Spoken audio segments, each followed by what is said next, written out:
Before we could go off-roading, we need to finish up this exhaust. But first, let me give you a preview of what we'll do in this episode. We'll fix the rear wheel bearings, so that requires disassembly, a leaky valve cover, and we'll install some miscellaneous bits.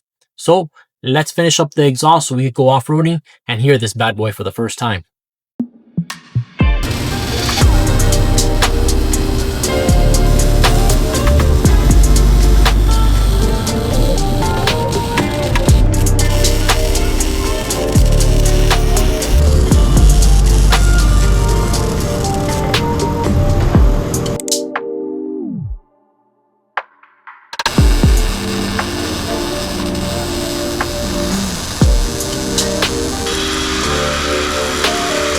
So here you can really see where the flange is. Then we have the flex pipe, and it's all 2.5 mandrel bent all the way back. Now I just decided to put one muffler in place and another flange, since we have one up front and one up back, and we tied it up really nice with this tailpipe here, all in chrome. Now it's time to listen to this bad boy.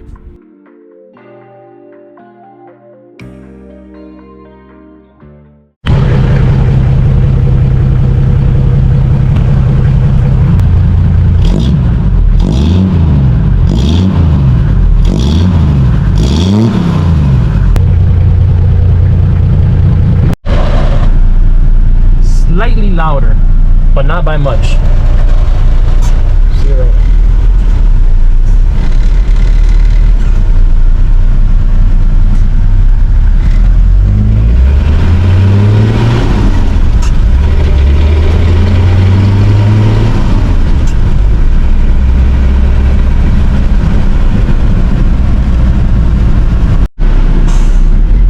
Slightly louder.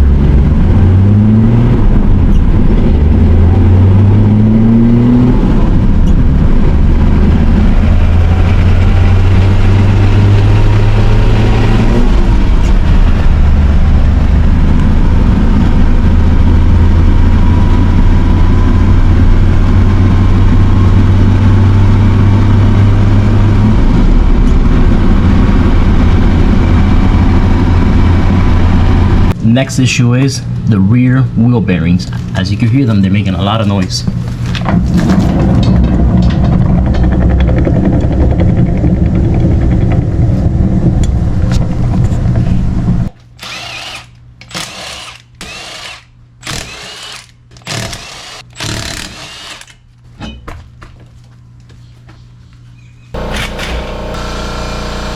Since we're here already, this seal here, the input shaft seal on the differential, is leaking. It does have a light seepage, so now is the perfect time to take care of this, since we're going to be working on the rear differential itself.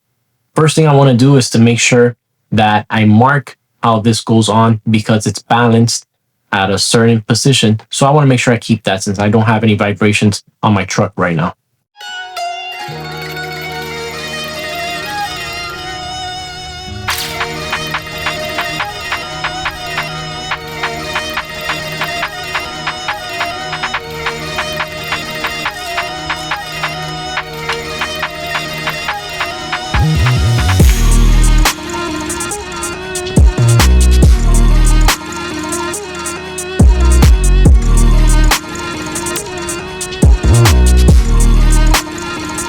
When removing this nut, what I did, I counted how many turns it took to take off, and I proceeded to do the same thing when installing it.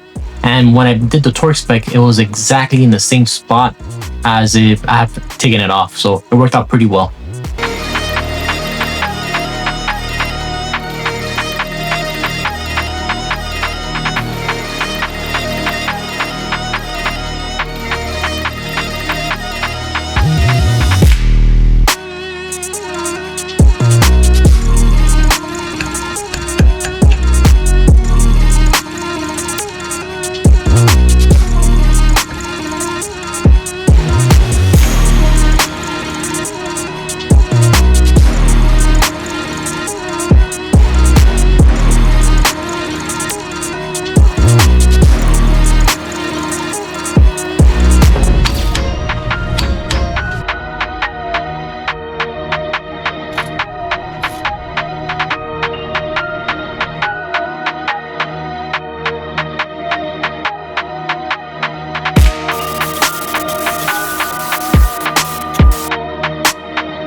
Next, we're gonna remove the drums.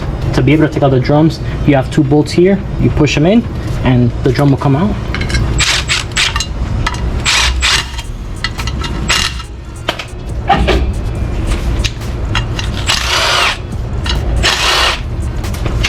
Once the drum is out, you want to remove the e-brake cable. Simply slide the pin out, put it aside. Next, we'll remove the brake line from the wheel cylinder.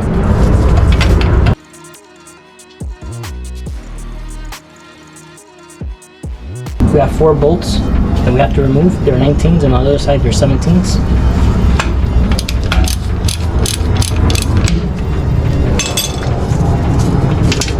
Next, we're going to take out the cover for the rear differential.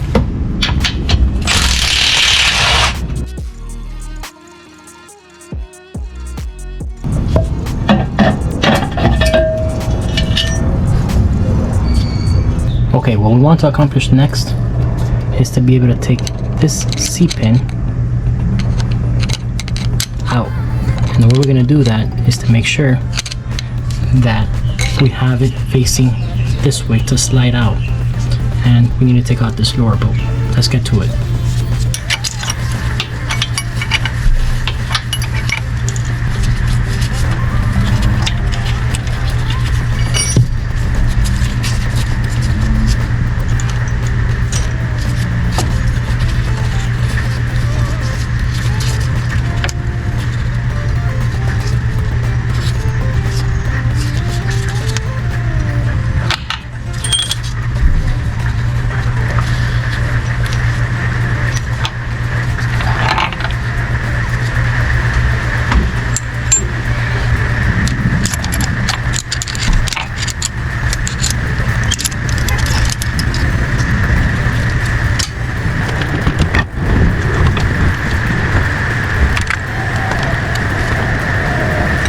Alright, we're going to try to use this loaner tool from AutoZone, which is 57-129 bearing puller, along with the slide hammer.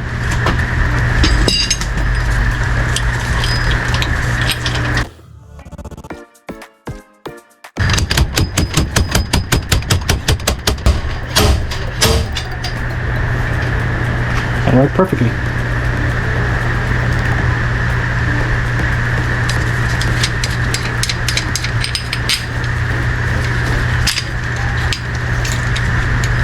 Okay, so I put it in the freezer just to make it a little easy to go in.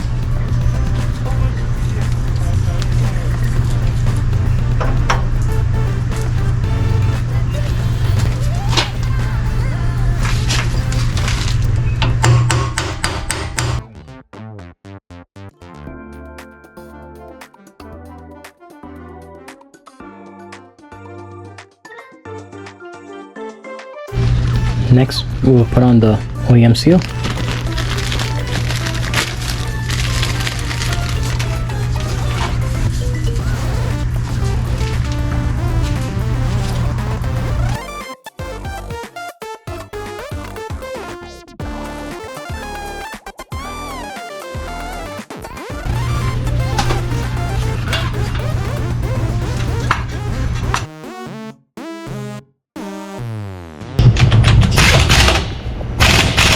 Okay, now we're going to slide the axle in.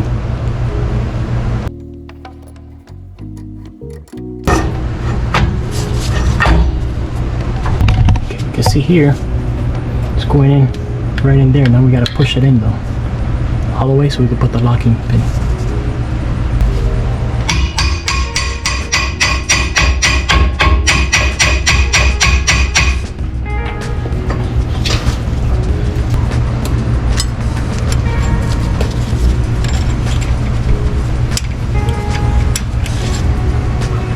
A little bit more.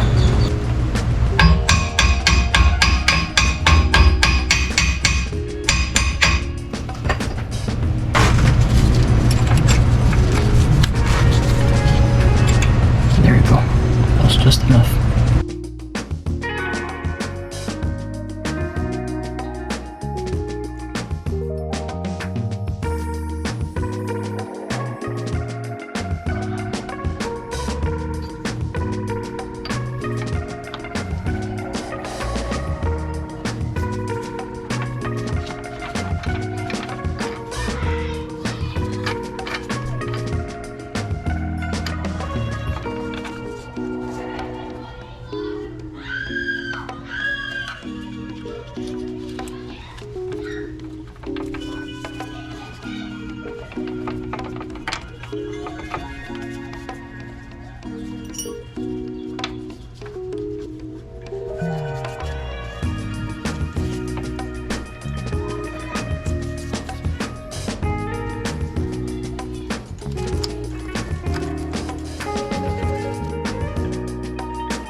Okay, so we painted the drums.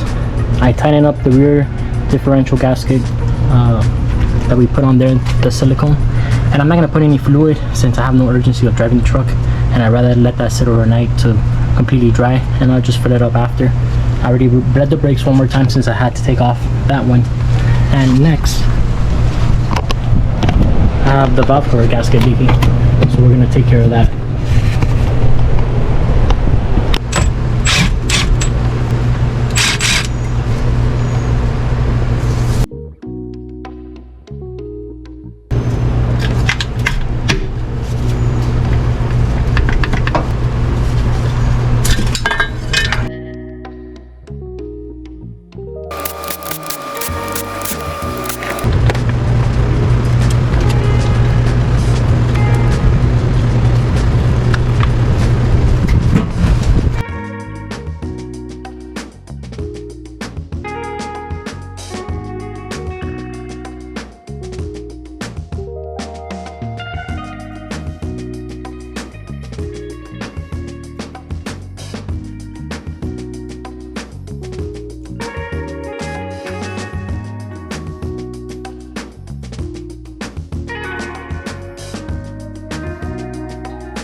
As you can see, these tints were damaged and they're just plain old bad condition. So it was time just to remove them. I'd rather not have any tints.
well, Bringer Trailer is for specialty vehicles, and the Land Cruiser 70 series is a rare one. So this is the best website to actually sell it.